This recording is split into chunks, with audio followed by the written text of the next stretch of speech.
ព្រះអាចអត់ទោសរាល់អំពើបាបដែលអ្នកធ្លាប់ប្រព្រឹត្តព្រះអាចជូតផ្ទាំងថ្មឲ្យស្អាតដោយសារព្រះគ្រីស្ទមិនមែនដោយសារអ្នកសមនឹងទទួលបានវាទេ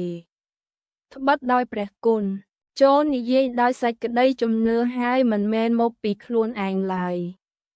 វាគឺជាអំណោយទានរបស់ព្រះជាម្ចាស់មិនមែនជាស្នាដៃទេលុះត្រាតែមាននរណាម្នាក់អួតខ្លួន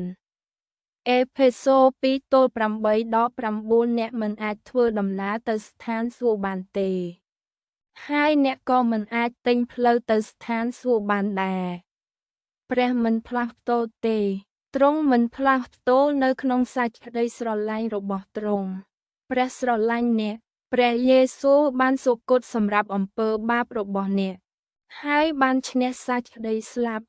តើអ្នកនឹងទទួលយកសេចក្តីស្រឡាញ់របស់ព្រះទេថ្ងៃនេះជាថ្ងៃនៃសេចក្តីសង្គ្រោះ